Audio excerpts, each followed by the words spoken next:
mbokk yeeg xarit yi ñoo ngi leen di nuyu toujours nag di kontaan di ñëw ak yéen si seen émission Tam Tam fii ci RTS2 alors lu ñuy ñëw ak yéen tey mbokk yi ci àq ak yelleefu doomu aadama ànd ci ak suñu xarit Maman Dieye maman la mu ñu indil tey mbokk yi mooy coups et blessures volontaires dinañu am témoignage waaye lan la ci yoon wax maanaam daal dóor nit ba gaañ ko wala sax dóor nit rek te tey ko la ca yoon wax bu ñu jógee ci loolu mbokk yi dañuy ñëw ak yéen ci décoration ànd ci ak suñu xarit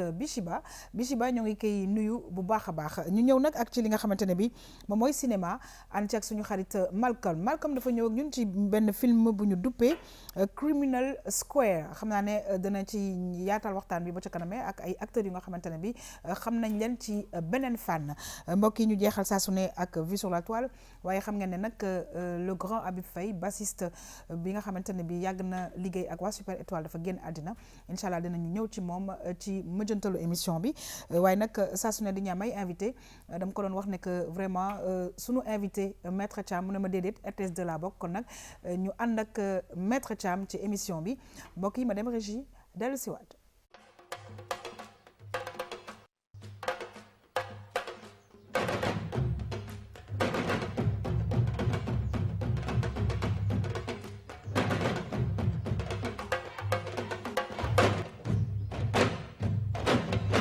waaw dañuy kontaan saa su ne ci li nga xamante ne bi suñu xarit la belle Maman Dieye di nu indil parce que nag mbokk yi yoon xóot na yaatu na faawu saa su ne ñu am ko nga xamante ne bi dafa nuy gindi maman maa ngi lay nuyu di la dalal jàmm c'est toujours pour moi un très grand plaisir di la recevoir fii ci plateau Tam Tam tey nga ñëw ak ñun ci lu nga xamante ne bi yaakaar naa dañ koy faral di gis te faaw ñu ñaax ci nit ñi pour ñu moytu ko parce que nekk na lu nga xamante ne bi yaakaar naa ne yoon du ko sax foyee muy coups et blessures maanaam dóor gaañ wala sax dóor rek te nga tey ko maa ngi lay nuyu maman. maa ngi lay fay yaa xam le plaisir est partagé xam nga dañuy am bànneex saa su nekk bu ñu feggoo ak yow ak ñi nga xamante ne ñoom la ñuy partagé le plateau bi Malcolm ak sama invité maître Thiam donc ñuy nuyu suñu mbokk téléspectateurs yi nga xamante ne ñoom ñoo safoo la RTS2 dañu suivre saa su nekk connaître ses droits nag comme ni nga ko waxee rek noonu lañ ko indee tey li nga xamante ne moom mooy sujet bi tey moo nekk coups et blessures volontaires gaañ nit ki te fekk na yow yaa ko tey bala nga dóor ko en tout cas di xoxatal nit daal te yoon teg ci ay daan yu metti ci kanam tuuti maître dina ci indi ay leeral incha allah. ñu ngi lay gërëm di la sant bu baax a baax waaye nag saa su ne di am mbégte di feggoo ak suñu xarit Malcolm alors Malcolm sànq maa ngi koy wax da nga ñëw ak ñun ci benn film bu nga xamante ne bi duppee nañ ko Criminal Square ñoo ngi lay nuyu di la dalal jàmm c'est toujours un plaisir de te recevoir. merci beaucoup plaisir partagé mooy nuyu maman ak suñu maître mi nga xamante ne si mu ngi jàngal ci yoon ak doomu aadama di nuyu ñi nga xam ne taamu nañ di saf di seetaan Tam Tam tey lan lañ ñëw ci cinéma du ñu gis ne artistes yu bëri léegi dañuy ñëw ci cinéma ñan ñu xool ni musiciens yi c'est-à-dire rappeurs yi gën a mag ba léegi gis nañ benn film boo xam ne Criminal Square la tudd boo ko déggee di nga xam ne film action la mais film action boo xam ne dafa bëri ay mental ci biir mais kan ñu taamul ci ne 50 Cent daf ci bokk te 50 Cent ñu gënoon ko xamee ci musique ak àdduna bi ni mu tollee nii gis nañ ni sax yegg si na wa Sénégal parce que gis nañ Canabasse léegi tamit mu ngi dugg ci côté cinéma fan la artistes yi bëgg a jëm ak ñoom ci cinéma bu élément bi ñëwee dinañ ci sori. ñu ngi lay gërëm di la sant waaye nag saa su ne di dalal avec beaucoup de plaisir maître Ousmane Thiam nga xam ne ñu ngi koy wax sànq ci ñun la bokk léegi. maître Thiam maa ngi lay nuyu di la dalal jàmm tey nag maman indi lu nga xamante ne bi faaw ñu waxtaanee ko parce que sénégalais yu bëri en fait dañuy xaw a ñàkkal fayda li nga xamante ne bi mooy dóor nit tey ko mooy gaañ nit loolu nag dafa am yoon lu nga xamante ne bi daf ko ci wax te yaakaar naa ne ci émission bi danañ ci mën a xuus bu baax a baax. waaw maa ngi lay nuyu yaa xam di nuyu maman ak Malcolm di nuyu téléspectateurs yi ñu seetaan également donc li nga wax dëgg la c'est-à-dire dóor moom loi da koy bañ sur tous les points même sa doom sax am na yenn kii yoo xam boo ko dóoree ba mu àgg fenn fi loi bi mën na la topp donc nag il faudra peut-être que nit ñi xam ni du chaque fois da ngay utiliser la violence wala ay coups pour mën a régler ce problème. absolument en tout cas ñu ngi lay gërëm di la sant mbokk yi ñu ñëw ak yéen nag ci benn témoignage ànd ci ak suñu xarit Maman Dieye dellu si waat mën a yaatal waxtaan bi si plateau bi.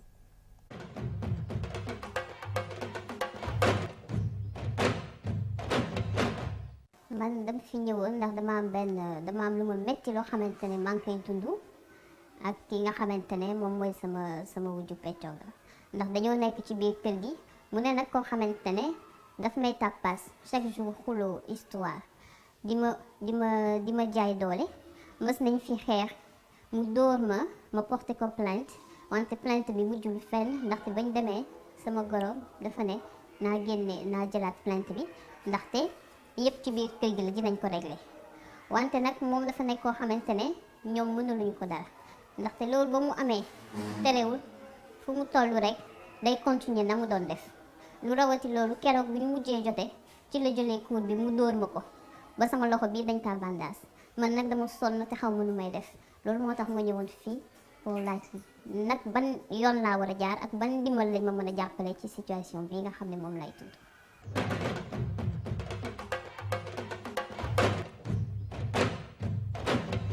waaw maman mu nekk nag benn situation bu doy waar parce que kii la mu expliqué mooy wujju peccargoom maanaam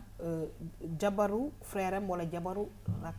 jëkkëram rakkam mais mu nekk lu nga xamante ne bi dafa doy waar parce que di la dóor ba ay bandages mais nag toujours y a le poids de la famille parce que comme ni mu ko waxee seen goro nee na ko dinañ ko arranger lépp ci kër gi la xewee. dëgg la noonu la ñuy jaaree sax remercier téléspectateurs yi nga xam ne saa yu ñu jaaxlee rek dañuy daw si ñëw RTS 2 di fi wax li nga xamante ne moom moo di seen jaax ak seen naxar ñun aussi lu ñu ci mën rek ñu def ko ci suñu côté loolu moo tax ñu invité suñu juriste pour mu indil ñu ci ay leeral moom nag ma jàpp ne que ne bayal mi ngi ci topp affaire u tamit li ñuy wax rek xam nga masla moom dafa yàq réew mi mais ci kaw yoon moom njëkkoon na dem porter plainte bi mu porter plainte gorom nekkoon na dindi plainte bi bu fekkee ne bëgg na sa yem continuer ndax lépp ci famille bi lañ koy réglé ba tey jii lii nii am ci lan la ko ci yoon may parce que moom dafa sës fi mu toll ne waaw yoon li mu ko may mooy xam nga yoon moom ñëpp la fi nekkal bu fekkee yow da nga am loo xam ne si da nga ko war a dañ la koy def te nanguwoo ko te loi dàq ko da ngay dem fi yoon wax soit nga dem police wala gendarmerie wala nga ñëw directement ci procureur def sa plainte boo defee sa plainte nag danañ ko instruire di ko topp ba li nga bëggoon peut-être bu fekkee li ngay wax am na buñ ko instruire ki nga xam ne si moo ko def danañ ko woo teg ko ci yoon et puis daan yi ñu ko war a daan ñu daan ko. d'accord daan ñu ko war a daan ñu daan ko mais est-ce que première fois bi mu demee porter plainte moom parce que dañuy wax tout le temps fii yaa xam ne wax ne que nit ñi xamuñu seen ay àq ak xamuñu seen yelleef maanaam seen droit yi nga xam ne moom la ñu am parce que tamit sëy tamit jarul ñu dóor la ba damm la surtout bu fekkee ne sa jëkkër sax defu la ko te jëkkër sax amul droit def la ko belle-sœur bi moom moo ko def est-ce que première plainte bi waru ko woon a topp tey jii nii ba nga xam ne damm bi doonu ko ci woon fekk non bien sûr mënoon na ko topp xam nga boo demee ba mu neex la nga retiré mën na taxaw bu fekkee am na foo xam ne àggu fa sax parce que mais bu fekkee procureur saisir nañ ko moom bu enclenché enquête moom mën na demander enquête bi ñu poursuivre ko ba mu jeex mais boo demee ba ci biir yow nga ni da ngay retiré wu aussi am na ci conséquences yoo xam ne droit moo koy joxe mais li nit ñi dul xam lu ci bëri mooy buñ la gaañee doo ñëw rek porter plainte noonu pour wax ne dañ maa gaañ mais il faut nga dem ci médecin mu wutal la constaté ni def nga ay blessures li ñuy wax certificat médical donc certificat médical boobu mooy attesté ni effectivement yow am nga ay blessures mais nga ñëw rek ni dama am ay blessures porter plainte te boole woo ci certificat médical aussi du ñu mën a attester en droit ni yow am nga ay gaañu-gaañu donc nag la première chose à faire mooy nit bu ñu la gaañee nga dem xooli am médecin mu wutal la certificat médical wax ni diggante tel ak tel waratoo fee mën a liggéey li ñuy wax incapacité de travail incapacité temporaire de travail ITT lañ koy tudde boo ko déggee ci médecin yi maintenant nag loi bi da cee distinguer moins de 21 jours ak plus de 21 jours. d'accord léegi nag moins de 21 jours bi naka lay tëddee. non en fait boo amee moins de 21 jours sax tribunaux yi bokkuñu quoi. d'accord bu fekkee plus de 21 jours tribunal régional daan yi foofu la gën a méttee. mais bu dee moins de 21 jours daan yi nag moo gën a xaw a léger quoi. maintenant nag xam nga coup et blessure volontaire loi lim ci teg dafa bëri am na ci ñoo xam ne si bu fekkee jigéen la. par exemple. d'accord. dafa am ay circonstances yoo xam bu amee genre circonstance aggravante lañ koy tudde par exemple bu fekkee jigéen la wala mu nekk en état de grossesse. wala mu nekk déficient mental koo xam ne xelam neexul. wala âge am sori trop. da cee am yoo xam ne si. baa muy xale. wala muy xale. dafa am daan yi dañ koy yokk.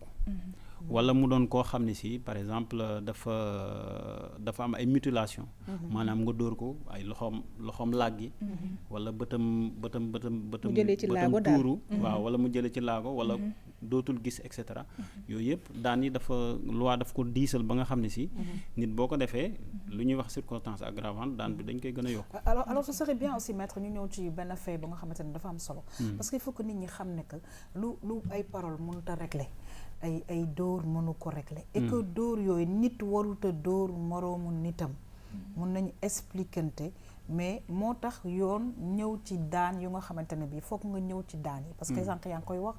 moins de 21 jours ñu ñëw ci plus de 21 jours ñu ñëw ci te nag il faut pas que ñu indi à chaque fois ces histoires de famille kii laa bokkal mais un être humain c'est un être humain pour man tout simplement non pour dëggal li nga wax sax xam nga même ñi nga xam ne si ñoom la ñu jox force publique dañ leen di tere dóor oui torture waxatuma laa koo xam ne si yow sax amoo force publique xam nga boo waree def utiliser la violence sax wala peut-être di utiliser comme li ñuy def lacrymogène et cetera dafa am loo xam si loi daf ci teg da nga war di sommer avertir leen ba ñu dégg bu ñu nanguwul nag nga doog a user li la loi jox donc bu fekkee ki nga xam ne si moo am moom lañ jox yoon pour parfois mu utiliser violence pour faire respecter la loi kooku dañ ko wutal ay yoon yu mu war a jaar waxatuma la koo xam ne si amul yoon yu mu war a jaar maintenant pour ñëw ci daan yi ki nga xam ne si bu dee plus de 21 jours loi bi da cee tëral 1 ba 5 ans ak amende waaw 1 ba 5 ans mën na doon ferme mën na doon sursis mais bu dee ku jigéen la comme yi ma la doon wax bu dee jigéen boo xam ne si par exemple dafa nekk ku jigéen personne vulnérable maanaam personne vulnérable mooy ñi nga xam si dañoo nekk grossesse wala ñoo am âge avancé wala mu nekk xale wala déficient mental et cetera ñooñu bu fekkee da cee am ay laagoog yooyu peine bi mën na dem 10 ans ba 20 ans ay travaux forcés voilà bu dee moins de 21 jours nag bu fekkee amul ay laagoog yooyu peine bi dañuy 1 mois ba 2 ans ak amende yoo xam si de 20 000 ba 150 000 d'accord yaa ngi wax sànq que ne ndaw si dafa war a uti certificat médical pour que mën a justifier gaañ yi mu am pour mën a porter plainte mais su fekkee ne que ne moom comme kaawam parce que gën nañu dugg xuus nañ ci man ak moom du lu mu bëgg a wax télé mais ki ko gaañ xel mi matul dafa xaw a wéradi kooku est-ce que yoon dina ko mën a topp ak bu ko toppee yan daan moo ko ci mën a fekk waaw xam nga dafa am loi bi li ñuy wax article 50 ci code pénal dañ ni nit koo xam ne si bi muy def délit bi àndul woon ak xelam ak sagoom ñu jàpp ni dof la duñ ko mën a toppee dara d'accord mais nag loolu il faut boo ñëwee tribunal du ci ay wax rek nga koy prouver d'accord du ñëw rek ni kii dafa dof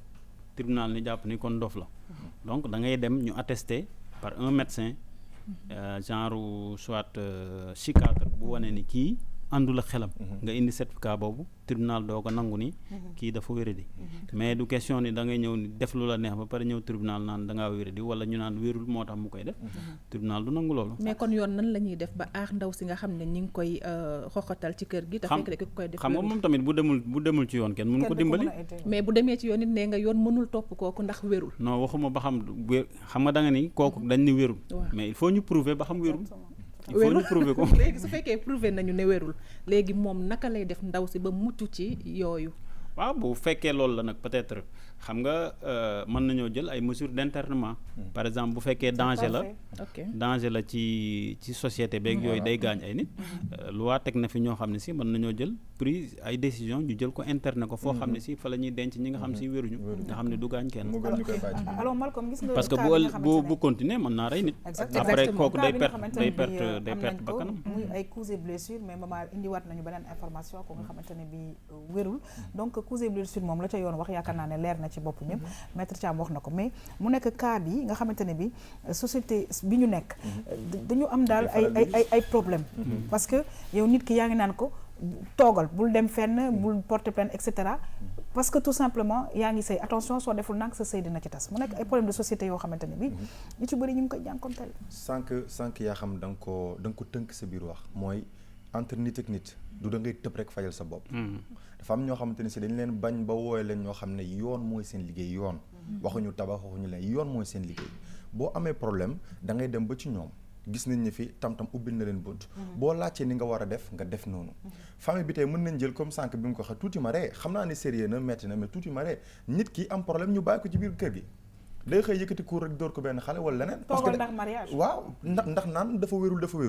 c'est-à-dire ndëpp yi ñuy def surtout ci jigéen koo xam ne dafa ñëw pour sëy si ñëw fi pour leneen nga koy bund xatal di ko xoxatal li gën a wóor parce que tamit bu yàlla fayoo rek nga xam ne lépp dëgg la nga puus ko parce que li ci fekk jigéen ñi mënul la ñëw seen kër mënul la jural ay doom mënul la toppatoo di la sëyal di nga bëgg ci nekk nag bàyyi ko koo xamante ne si dañ naan entre guillemets xel bee neexut man sax je me dis est-ce que ñi nga xam ne dañ naan xel bee neexut noonu ñu koy tàmm di bàyyi muy def ñombe boobu waruñ leen sax takkal ci loolu pourquoi pas tout à fait waa xam nga bëri na nag ay yaay yoo xamante ne mën na nekk aussi li ñuy wax non assistance à personne en danger loolu aussi il a parfaitement raison aussi di ko bàyyi je pense que am na leneen lu nga xamante ne feeñaat na parce si que ñoom xam nga boo fekkee nit ñu koy xoqatal mu nekk ci danger yow mu leer na ne yow mën nga ko ci génne nga dem sa yoon bàyyi ko loolu tamit loo am na la ci fekk xam nga bëri na mère yoo xamante ne nii seen kër seen i ay doom la ñuy sàmm maanaam dañuy bañ sax dina bëri kër yoo xam ne boo fa demee da ngay gis ne am na ku fa nekk ku wérul sonal waa kër ga mais mère yi dañuy taxaw ne loolu kenn du ko yóbbu ci yoon parce que seen doom la dañuy am ci moom yërmande mais est-ce que moom tamit ku jigéen ki mënul génn ak jëkkëram dem luyee bàyyi kër gi bien sûr ben oui ça parce que elle a cette liberté non loolu moom liberté bi may na ko moom bu nekkee bu xam nga bu nekkul en danger sax loi may na ko peut-être mu ak l'accord de son mari ñoom ñaar ñu déménager mais bu fekkee ku wérul la moom danger la bon mën na génn parce que il y va de sa vie également. d'accord li may xalaat mooy même bu demoon si yoon du mën a forcer jëkkëram ne ko génneel yaag sa jabar ngeen dem. luy est-ce que yoon mën na loolu loolu est-ce que mën na loolu mooy question bi. yoon mënul forcer xam nga nit mënoo ko forcer ni ko génnal kër gi. xamoo ay mais moom bu fekkee am na menace. par exemple ci sur sa vie. moom mën na génn. parce que peut-être xam naa li mu ciy daw mooy peut-être abandon de domicile conjugal et cetera. mais s'il parvient à montrer que foofu dafaa nekk en danger. wala mu saisir un juge. le juge du tribunal bi nga xam moo yore divorce mu autoriser ko moom mu génn. pour que boo lëggee bu ñu koy topp divorce kenn du ko topp pour abandon de domicile conjugal. voilà c'est-à-dire que moom itamit yaakaar naa ne dafay baax que maître Thiam ñu li nga wax léegi rek leeralal ko ne ko quel que soit le problème il faut que mu dem ci ñi ko seen xam-xam màcc parce que kenn du tëb aussi génn ci kër gi nga xam ne da nga fay sëy parce que ni mu ko waxee yow au lieu que yow nga toppee dañuy mujjee sax di la topp parce que xam nga fooy jaar maintenant bu fekkee ci sëyit buumu sëy la nekk mu wax jëkkër ji nañ dem nga génnee ma fii moom mu nar a am problème mën naa dem ci juge bi saisir ko ni ko man fi ma nekk damaa bëgg nga autoriser ma man ma génn bu ko autoriser mu génn boo léegi kenn bu ñuy def divorce kenn mënu ko topp ci abandon de domicile conjugal parce que am na décision bu ko may mu génn d'accord voilà leer na yaa xam foog naa sujet bi sax yeneen daf ci génnaat te loolu yëpp dem xuus ci wàllu yoon moo la koy permettre sinon rek li nga wax sànq dafay def erreur parce que dina toppee ba ñu topp ko ci moom donc leer na naa ñu dernier mot bi maître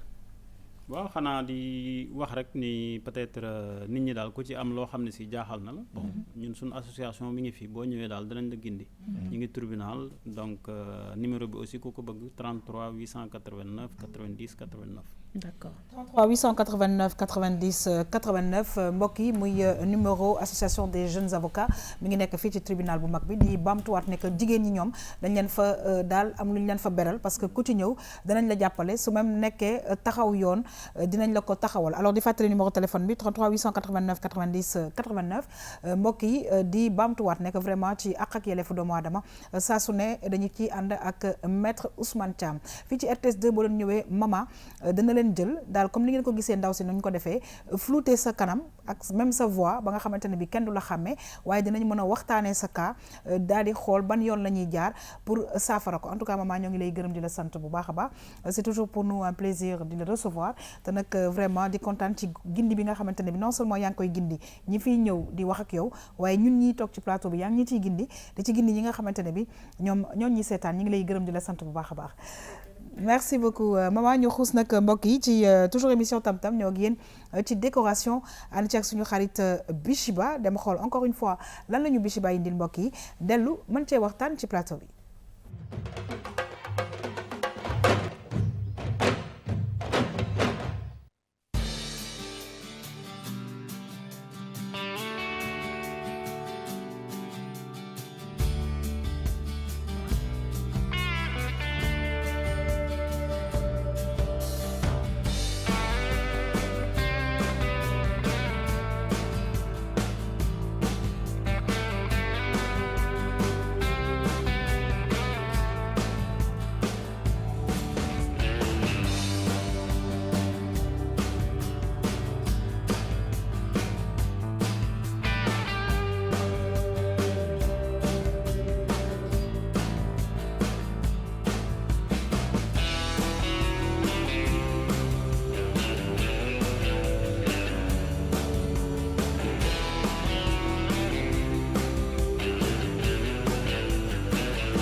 ñuy gërëm bu baax a baax suñu xarit Bichiba mu nekk élément bu nga xamante ne bi yaakaar naa ne téléspectateurs yi jotoon nañu ko gis waaye dafay baax Malcolm ñu xam ne que objet yi mën lañ leen joxe donner une seconde vie comme ni ko tubaab di waxee maanaam mën nga am objet bu nga xamante ne bi yàgg na ba nga xam ne xëy na léeg-léeg boo ko rombee sax doo def attention wala les autres duñu def attention nga defaraat ko ba nga xamante ne bi dafay mel ni beneen objet la. effectivement loolu mooy tax sa bët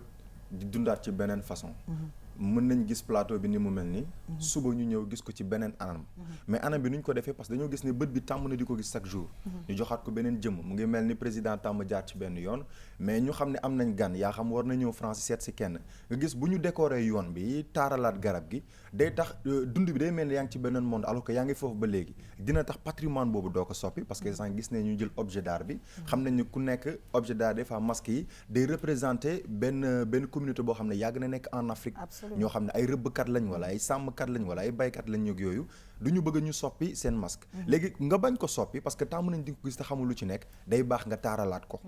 boo ko taaralaatee mu doon li ñu woowe modernisation c'est-à-dire da nga ci yokk dara terewul produit bi nga xamante ne si moo waral histoire bi du mës a soppeeku donc baax na ñun tamit ñu jël yenn affaires yi maanaam sa téléphone ni nga ko jëlee des fois nga gis ku jël téléphone bi ni mu simple mais bosu sama bos lu tax muy rafet kii duñu xool bosam mooy bii pactage bi nga jël teg ci photo sëriñ wala photo footballeur wala dara donc décoration day baax ci objet même yi nekk ci kër gi. très bien alors maître Thiam dafa am ñu nga xamante ne bi léeg-léeg dañu xaw a d'accord tellement ci yenn démarches yi parce que dañu ne par exemple genre masque yu mel ni xëy na am na histoire et que xëy na màggetaay bi peut-être moom lañ ci voilà peut-être soxla mais ñu xam nag ne que comme ni ko tubaab di waxee les goûts et les couleurs ne se discutent. waaw ça se discute pas donc d'habitude archéologue yi ñooy bañ loolu quoi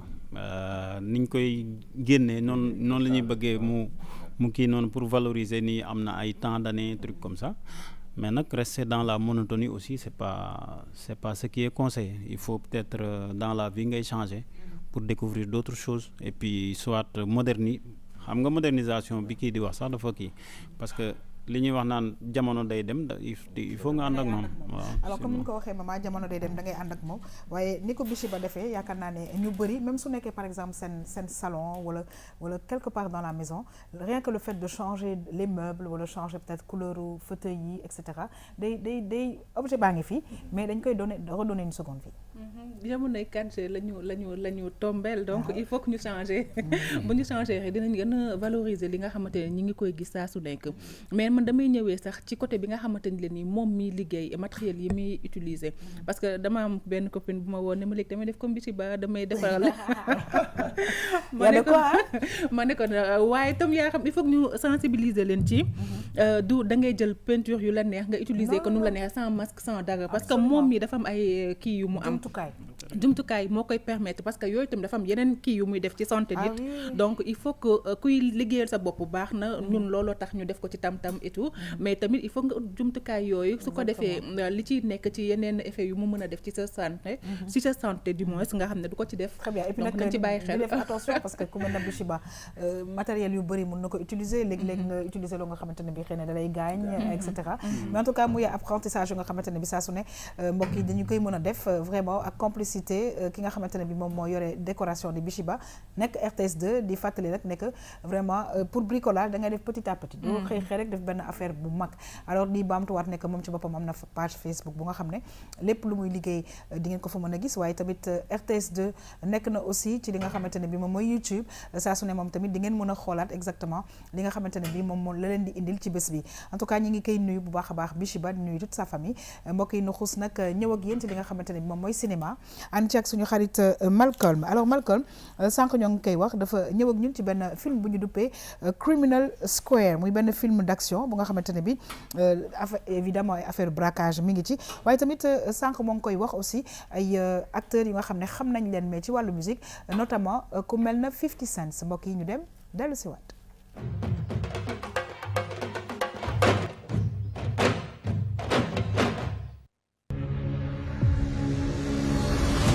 Couchez-vous tous sur le sol! Braquage de banque en cours. Les suspects sont armés et ont pris des otages. À toutes les unités, n'intervenez pas. Vous regardez. Ouais. Comment vous comptez sortir?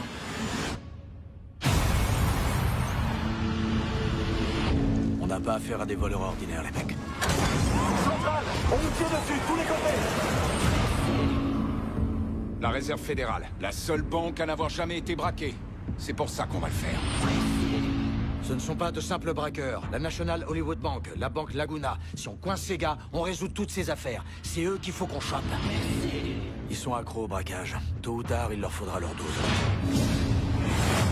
800 milliards de dollars là-dedans.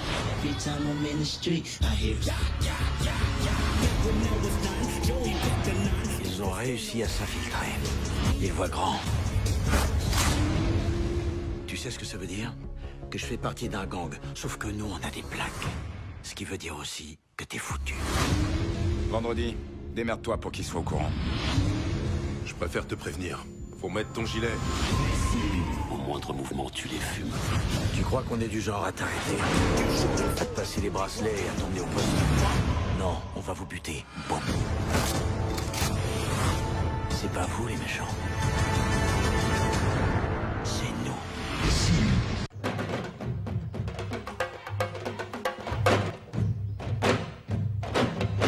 Alors on va rectifier, c'est Criminal Squad. Très bien. Alors mu nekk benn film bu nga xamante ne bi Malcolm vraiment ça promet parce que action yi et tout ça et tu vois rôle bi nga xamante ne moom la fii le rappeur 50 Cent di jouer. Effectivement donc film la boo xamante ne si dafay ñëw indaale beneen facette. Parce que boo seetee cinéma ñu bëri ñu foog ne c'est juste l'action. Alors que par exemple ñi nga xam ne ay ingénieur lañ ci wàllu son dañ ci jouer lu extraordinaire. xam naa yeneen émission yoo xamante ne si tam-tam ci côté cinéma dinañ ci ñëw maanaam son ci lu tax lan lañ ko gën a soxlaa ci cinéma et cetera. Alors 50 Cent dañoo gis ne temps yi li muy joué film dafa bëri. te bu ci nekk du bokk ak kanamam. est-ce que nekkul benn genre reconversion bu muy def.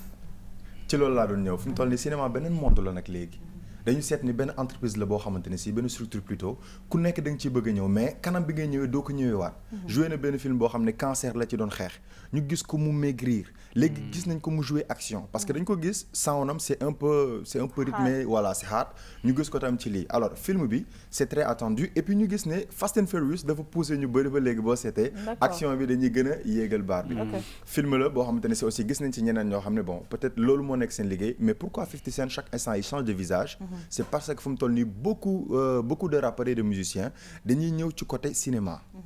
benn âge bu ñu fa tolloo dañuy gis ne dañuy bàyyi musique bi doon des producteurs ci suuf ñu doon des acteurs même au Sénégal aussi nous avons Canabasse voilà commencé na léegi nekk acteur di jouer ak ay canal ak yeneen en même temps mu ngi nekk le rappeur ce qui veut dire que le cinéma benn seconde vie la boo xam ne c'est virtuel beneen monde la boo xamante ne si ku ci nekk mën na ci nekk et puis di lancer ay messages et puis di wane aussi tam technologie bi et la modernisation qu'on parlait tout à l'heure fu mu toll. Très bien alors maître Ousmane Thiam dañu gis nag ne que vraiment mu nekk benn art 7e art comme on le dit bu nga xamante ne bi yaakaar naa ne ñu bëri ñuy tourner parce que là on le voit beaucoup autour de la télévision autour des médias en général je pense que pour ñu def benn pas les artistes benn pas dugg ci dafay xaw a yomb. C'est comme l'impression que entre musique ak cinéma il y a qu'un seul pas à franchir quoi. Donc 50 Cent comme on dit li muy def nii sax boobu moytul mooy gën a répondre ak sa façon bi muy defee quoi parce que moom rabam comme on dit dafa xaw a li ñu naan hardcore lay def quoi donc nag le film là c'est un film assez violent am na action mais booy seet aussi am na esprit. Absolument. Parce que pour pouvoir braquer la banque fédérale il faut être une tête. Et puis mu nekk aussi Malcolm des genres de rêves d'enfant. Oui. Non mais c'est vrai. Oui c'est vrai. Chez ces artistes parce que ku ci nekk je veux dire c'est des gens je sais pas exactement fan la dëkk ci États-Unis mais je veux dire des gens par exemple yi nga xam ne parce que les stars ñu ci bëri dañuy jege LA donc LA ci à Hollywood. Tu comprends donc le feeling pour def tout de suite li nga xamante ne moom mooy cinéma mais voilà ça coule de source maintenant reste à savoir est-ce que mën nga nekk un bon acteur ou pas léegi loolu ci li muy dépendre les Américains dañu xool le monde actuel dañuy jël les stars ñi nga xam ne ils sont déjà connus ci benn plan maman ñëpp xamee nañ ko toog plateau maître et cetera yaa xam ils vont se dire que dañuy def benn film braquage imaginez-vous ñu jël des armes et cetera jox ko yaa xam changer ko coupe de coiffure et cetera mais forcément ça attire nga jël tey benn Carlou D wala dara avec ses rasta nga jël ko modifier ko ñoom léegi jëlatuñu par exemple Rihanna dañ ko forcer mu def ay rasta jël ko 1 an boo xam te ne si jàngatul texte day rasta mi nga foog ne c'est pour des clips non dañu bëgg a jël acteurs yi nga xam ne c'est des acteurs parce que acteur weesuwul toog jël say relevé être intelligent ci plateau bi vous êtes acteur sans pour autant nga xam ne man je suis acteur. c'est un rôle qu'on joue en fait. voilà léegi ñu jël benn thème benn film jël ces genres de personnes boole leen man je me suis dit peut-être d'ici 2 ans ou 3 ans bu affaire yi gën a développé bien vrai que Sénégal développé na dinañ gis yenn artistes même yenn mbër yi di leen jël di leen dugal tey ci cinéma donc loolu moo nekk butu cinéma wu tam-tam tamit di wane ne c'est pas juste que image bi rafet na monté nañ ko mais ban leçon lañ ci war a tirer ba Sénégal cinéma am mel comme nigérien wala tamit mu sut ko. très bien alors maman gis nga li nga xamante ne parce que nag xam nga lu ma neex mooy que en tout cas at bi sorti cinéma yi ay Black Panthers ak yeneen ak voilà waaw voilà bi nga xam ne gisoon nañ ko fii ak Criminal Squad bi nga xamante ne bi won nañu ko léegi cinéma bi dafa mel ni c'est vrai que le cinéma sénégalais ça il faut le dire parce que maa ngi koy wax ne que ñu ngi koy natt ci tam-tam chaque semaine presque ñu am benn film boo xamante ne bi ay sénégalais ñoo ko defar tourné ko fii mais le cinéma international aussi dañu gis ne que mi ngi def yu extraordinaire quoique je veux dire industrie la boo xamante ne bi xamee nañ ko États-Unis exactement loolu moom am na xam nga bu ñu waxee cinéma wax li nga xamante ne moom moo di soit nga nekk mannequin wala nga nekk artiste di wayu loolu yëpp pour man benn loo bi la rek loo si mën def rek mën exactement loo mën a def rek mën nga def leneen li ci des parce que même fii da ngay gis ay animateurs yoo xamante ne wala animatrices ñuy jouer ay film di jouer ay waa gis nga ndaw film bu bëri jooy film indo lay doon non action lay doon boobu moom. non maa ko ciy jàppale xam naa ba tax na loolu moom baax na torop initiative la yoo xamante ne nii dañ koy gën a saluer parce que xam nañ ne dinañ mën a yóbbu cinéma foo xamante ne nii parce que tey boo mënee incarner tey toog fii nii di présenter dara war nga mën a incarner beneen rôle ci leneen donc liggéey rek lay laajte lu waay di def nag na ci liggéey na def formation bi na laajte ñi xam tout le temps nga jàng dina la permettre nga gën a évoluer ci lépp loo xam ne yaa ngi koy jéem a. J'ai vu qu'elle a été gendarme pour oui waaw acteur bi nii en bleu donc et puis je l'ai suivi c'est vrai yaa benn action de benn exclusivité xam naa ne fii lañ koy am tam-tam di ngeen am d'ici peu de temps benn film boo xamante ne si film action la mais actrice principale bi war ngeen ko xam 3 la ñuy doon acteur principal yi tamit di ngeen xam parce que ci télé yi la ñuy jouer di ngeen gis film bu doy waar maître dina jouer yaa xam dina jouer maman dina jouer caméraman ak ñëpp parce que tamit faut le dire quand on parle de cinéma ñun ñuy liggéey ci télé yi kenn daaxu leen cadré ay masa yee rek ay sabasek et cetera buñ la téye l'affaire yi mais préparé wul entraîner parce que film bi du yomb alors dama bëgg xam budget bi baax rek budget bi dina baax soobee yàlla Criminal Squad dama bëgg xam sortie bi kañ la est-ce que parce que aussi des fois dina génn très longtemps à l'étranger soo ko yegg si Sénégal quoique nag maintenant par exemple ku mel ne Black Panthers je pense que on l'a presque eu en même temps que les autres alors genre film yi tu vois c'est vrai que nag au niveau du Sénégal ñu ngi aussi les salles de cinéma ñu ngi commencé di am un peu partout des salles de cinéma je pense que dafay favoriser ay nouveautés yoo nga xamante ne bi dina yegg si Sénégal waaw bi génn ba pare Taxi 5 sax mi ngi koy teg je crois mais après est-ce que doo ma ko jox parce que maa ngi def mel ay pirate lañ passe ma ko après mais film bi génn ça fait 1 mois mais jusque ampleur bi mu am 50 Cent ni ñu ko ci gisaatee Rihanna tam gis nañ ko bizarre na xaw ma lu tax mais les arts dama leen gis ay film action rek pas film mentaliste et tout léegi film bi génn ça fait 1 mois mais pourquoi ñu teg ko c'est parce que dafa am impact bu mag ñu bëri ñoo yaakaaroon ne ñaari film rek le 50 Cent di jouer mais bi moo nekk 3e film te il va pas se limiter là il va continuer on a même vu des sénateurs yoo xam dañuy jouer film ñun aussi dinañ fi gis ay ministres yu jeu film. très bien inchallah ñoo ngi lay remercier bu baax a baax Malcolm ci la nga ñu indil donc muy film bu nga xamante ne bi xëy na yegg seegul Sénégal waaye ñoo ngi koy xaar muy Criminal Squad di Mamtuwaan nekk acteur bu mel ni 50 Cent mi ngi ci mais ñu gis nag ne que vraiment film action yi wax dëgg yàlla jeunesse bi bëgg nañ ko bu baax a baax kon nag mbokk yi ñu ngi leen di gërëm di leen sant bu baax a baax ci seetaan bi ngeen di seetaan RTS 2 nu ñëw ak yéen ak li nga xamante ne bi moom mooy Vue sur la toile.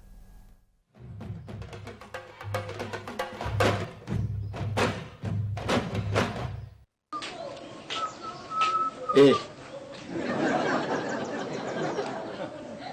Où est ton bulletin? Quel bulletin? Ah bon? Tu veux faire le con quoi? Vous n'avez pas eu le bulletin? Ah je l'ai perdu. Et t'as su que j'ai 12 comme moi. Mensonge! C'est comme ça que tu m'avais trompé l'année dernière. J'ai été ridicule devant le directeur. Mais cette fois-ci, tu diras la vérité devant le fouet fétiche. Allons-y. Allons-y, je te dis. Oh, passe par ici. Combien as-tu eu? 12 ans. Ouch! Aïe, aïe, aïe, aïe, aïe, aïe, aïe, non, pardon, j'ai eu 10 ans. Oui. Ok, pardon.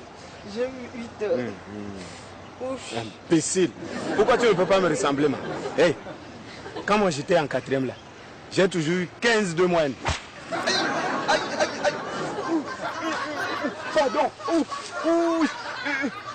Pardon. Pardon. Alors, papa, dis la vérité. J'ai toujours eu 12. Aïe.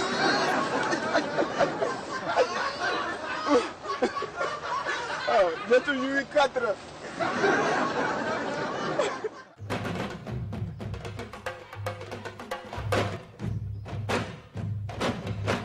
waaw mbokk yi nag ma doon sunu vue sur la toile Maître Thiam lan nga gis ci vue sur la toile bi. Bon, ça c'est déjà drôle, mais ça montre que aussi am na ay croyances yu des en Afrique ba léegi quoi. Tout à fait. Et puis daf may jox aussi seenu saaneex bi mu lekkee soow bi quoi. jinne yi di ko dóor xaw ma. waaw boobu la loolu la. Et puis li ma ci jàng aussi mooy booy wax aussi. sa doom aussi wax ko dëgg rek li am. Tout à fait. Son père mi ngi koy wax kii mais finalement yàlla def na bon son enfant a pu comprendre que moom. gënu ko woon a ay xale bi moo gën a moo tane papa ji quoi. Exactement. Et il était de toutes les façons pas obligé de lui dire mënoon na ko wax rek. mënoon na ko wax rek doom jàngal parce que am na njëriñ. mag bu amee sutura comme li ñuy wax moo ko may. Exactement. Malcolm lan nga gis ci vue sur la toile. li nga wax rek des fois nit dina wax benn affaire mais ñun dañuy développer si c'est exactement ça.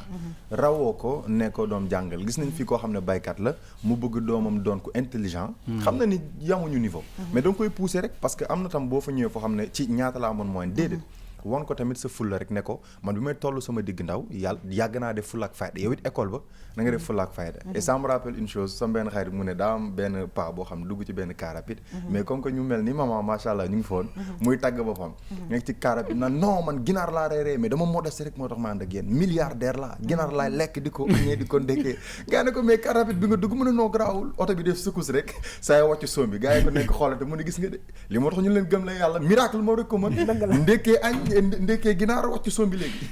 donc am na ñoo xam ne waaw mu nekk ay njàngat yu nga xamante ne bi normal nga gis ci wax dëgg daal man li ma ci gis mooy que ne parents yi dañu war a jàng di wax seeni ay doom erreur yi ñu commettre ba tax ñu mu jur telle conséquence ñu ne leen ñun jaar nañ si loolu moo tax ñu leen di ñaax pour ngeen bañ a jaar foofu noonu xam nga d'habitude dañuy wax rek ñoom seen ay jaloore mais des fois day baax nga wax sa doom ne commettre naa telle erreur boo xamante ni de moo tax man conséquence nangam ak nangam topp ma ci loolu laay bañ nag moo tax ma bëgg nga defee nangam ak nangam ak nangam par exemple mën na ko ne man jàng naa mais topp ma woon li ma sama waajur yi doon wax jàng bi defuma ci woon fulla donc bëgg naa yow nga def ci fulla def ci fayda pour nga romb ma man donc wax dëgg la te boobu sax doom ji day gën a sensible ci loolu noonu ndax day xam ne ah sama papa mii kat bëgg na man ma raw ko donc naa def lépp pour que defi boobu noonu ma mën ko alors met li gën a doy waar mooy que dañuy fàtte ne que xale yi c'est des êtres humains et dañuy fàtte ne que dañu am aussi ñoom dañuy analyser donc nga toog jàkkaarloog sa doom di am yenn yoo nga xamante ne da nga koy wax te loolu du dëgg xam nan moo gën a bon ci àddina nit koo xamante ne même soo ko juree mu xeeb la nekk na lu nga xamante ne bi ne c'est à éviter. Oui, c'est il faut pas donner à son fils un mauvais exemple quoi. Comme li maman di wax rek parce que nit la rek yow mën nga am doom mu gën la intelligent. Tout à fait. mën nga am doom ba pare gën ko intelligent boo gënee intelligent nga ni ko man jom ji laa ci daan def et cetera pour mu yokk bu fekkee moo la gën a intelligent nga koy ñaax naan ko continuer comme ça peut-être da nga ma raw et cetera parce que doom boo gis soit il va être à l'image de son père wala mu def plus pour mën ko ressembler quoi. Donc je pense que nit daal booy kii joxal le bon exemple à ton fils. Très bien alors ci vue sur la toile bi mbokk yi tey dañu ci am njàngat bu bëri parce que doom li ñuy faral di wax ci ñun en tout cas dafa nekk nawle bu nga xamante ne bi exemple lay jël ci yow parce que du jéggaani d'habitude léegi nag exemple boobu muy jël ci yow yàlla na fekk mu nekk exemple bu baax et surtout di ko wax dëgg bi même su nekkee c'est un tout petit enfant parce que après daan tu m'avais dit ça alors qu'aujourd'hui il y a ça en tout cas mu nekkoon vraiment à chaque fois ñu ngi ciy góorgóorlu ci vue sur la toile yi pour mu am ay njàngat waaye mbokk yi da ngeen di gis nag ne que vraiment dañuy jeexale ak li nga xamante ne bi mooy le grand bassiste Habib Faye mbokk yi damay dem ñu xool benn extrait dellu si waat man ci waxtaan fii ci sunu plateau.